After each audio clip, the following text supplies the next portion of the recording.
Bismillahirrahmanirrahim. Assalamualaikum warahmatullahi wabarakatuh. Alhamdulillahirrabbilalamin wa bihi nasta'in wa ala umuri dunya waddin. Wassalatu wassalamu ala asrofil anbiya'i wal mursalin wa ala alihi wa sahbihi ajmain. Amma ba'du. Kepada yang terhormat Bapak Dr. Andes Haji Wanawir AM Magister Manajemen Magister Pendidikan selaku Ketua Pembahas dalam seminar proposal. Kepada Ibu Yuni Arnida Magister Pendidikan selaku Pembahas 1 dalam seminar proposal dan Ibu Ari Romawati Magister Pendidikan selaku Pembahas kedua dalam seminar proposal. Perkenalkan, nama saya Aleta Yoni Melantika Putri, NPM 180600050 dari Prodi Pendidikan Guru Sekolah Dasar Fakultas Keguruan dan Ilmu Pendidikan Universitas Muhammadiyah Pringseu Lampung. Di sini saya akan memaparkan hasil proposal penelitian saya. Proposal penelitian saya berjudul Pengaruh Media Puzzle untuk Meningkatkan Kemampuan Membaca dan Berhitung Permulaan di Sekolah Dasar. Baca dan berhitung merupakan aspek yang sangat penting bagi seseorang agar dapat mengetahui tentang banyak hal. Begitu juga bagi anak usia sekolah dasar, karena perkembangan kemampuan membaca dan berhitung permulaan sangat penting sebagai salah satu upaya persiapan akademis seorang anak sebelum memasuki pendidikan selanjutnya. Faktor-faktor penyebab kesulitan membaca dan berhitung yang dialami oleh setiap anak dapat disebabkan oleh faktor internal pada diri anak meliputi faktor fisik, intelektual, dan psikologis. Adapun faktor eksternal di luar diri anak mencakup lingkungan keluarga dan sekolah. Sebagai guru yang berperan untuk menanamkan kemampuan membaca dan berhitung pada diri siswa, harus mengetahui pada bagian mana letak kesulitan membaca dan berhitung yang dialami siswa terutama pada membaca dan berhitung permulaan.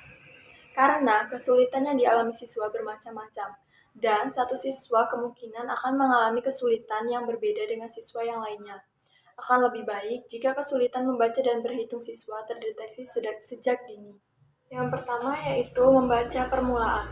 Jika pada anak usia sekolah permulaan tidak segera memiliki kemampuan membaca, maka ia akan mengalami banyak kesulitan dalam mempelajari berbagai bidang studi pada kelas-kelas berikutnya. Kemampuan membaca permulaan lebih diorientasikan pada kemampuan membaca tingkat dasar, yakni kemampuan melek huruf. Maksudnya, anak-anak dapat mengubah dan melafalkan lambang-lambang tertulis menjadi bunyi-bunyi bermakna. Pada tahap ini, sangat dimungkinkan anak-anak dapat melafalkan lambang-lambang huruf yang dibacanya. Yang kedua yaitu berhitung permulaan.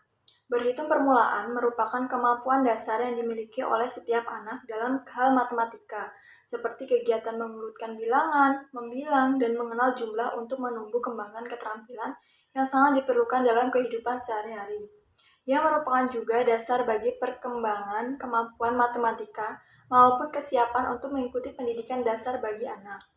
Berhitung merupakan bagian dari matematika yang sangat diperlukan dalam kehidupan sehari-hari, terutama konsep bilangan yang merupakan dasar bagi pengembangan kemampuan matematika maupun kesiapan untuk mengikuti pendidikan dasar. Oleh karena itu, membaca dan berhitung merupakan keterampilan yang harus diajarkan sejak anak masuk sekolah dasar.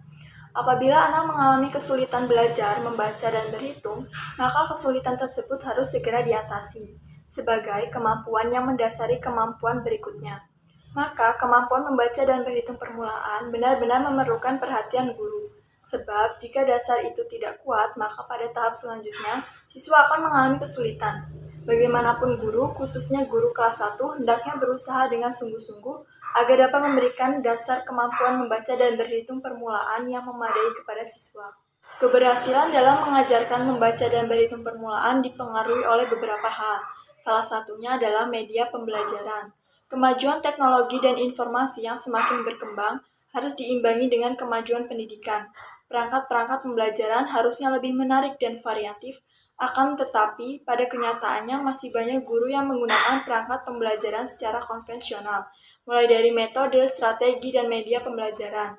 Akibatnya, pembelajaran akan terlihat monoton, membosankan, kurang menarik, sehingga materi pembelajaran yang diajarkan guru juga tidak akan terserap oleh siswa dengan baik. Oleh karena itu, saya tertarik menggunakan media pembelajaran puzzle atau media puzzle untuk meningkatkan kemampuan membaca dan berhitung permulaan pada siswa sekolah dasar. Puzzle merupakan salah satu jenis media yang digunakan dalam suatu permainan. Permainan ini berupa kegiatan bongkar dan menyusun kembali kepingan puzzle menjadi bentuk utuh. Posisi awal puzzle yang dalam keadaan acak-acakan bahkan keluar dari tempatnya, anak akan merasa tertantang karena hal ini yang mendorong kelincahan koordinasi tangan dan pikiran terwujud secara nyata. Puzzle merupakan bentuk permainan yang menantang daya kreativitas dan ingatan siswa lebih mendalam, dikarenakan munculnya motivasi untuk senantiasa mencoba memecahkan masalah, namun tetap menyenangkan, sebab bisa diulang-ulang. Tantangan dalam permainan ini akan selalu memberikan efek ketagihan untuk selalu mencoba sampai berhasil. Adapun manfaat dari permainan puzzle ini adalah yang pertama mengasah otak. Puzzle adalah cara yang bagus untuk mengasah otak si kecil, melatih self-syaraf dan memecahkan masalah. Yang kedua, melatih koordinasi mata dengan tangan. Puzzle juga dapat melatih koordinasi tangan dengan mata anak. Mereka bisa mencocokkan kepingan-kepingan puzzle dan menyusunnya menjadi suatu gambar. Permainan ini membentuk anak mengenal bentuk dan merupakan langkah penting menuju pengembangan keterampilan membaca. Yang ketiga, melatih nalar. Puzzle dalam bentuk manusia akan melatih nalar mereka. Mereka akan menyimpulkan di mana letak kepala, tangan, kaki, dan lain-lain sesuai dengan logika. Yang keempat, melatih kesabaran. Puzzle juga dapat melatih kesabaran anak dalam menyelesaikan suatu tantangan. Dan yang kelima, pengetahuan. Dari puzzle, anak akan belajar. Misalnya, puzzle tentang warna dan bentuk, maka anak dapat belajar tentang warna-warna dan bentuk yang ada. Pengetahuan yang diperoleh dari cara ini biasanya lebih mengesankan bagi anak dibanding dengan pengetahuan yang dihafalkannya. Anak juga dapat belajar tentang konsep dasar, bidang, alam sekitar, jenis buah, alfabet, dan lain-lain. Dari pemaparan yang telah saya sampaikan, maka dari itu saya tertarik untuk meneliti pengaruh media puzzle untuk meningkatkan kemampuan membaca dan berhitung permulaan di sekolah dasar. Rumusan masalah dari penelitian ini adalah apakah ada pengaruh media puzzle untuk meningkatkan kemampuan membaca dan berhitung permulaan di sekolah dasar. Sekian pemaparan dari hasil proposal penelitian saya. Saya akhiri. Wassalamualaikum warahmatullahi wabarakatuh.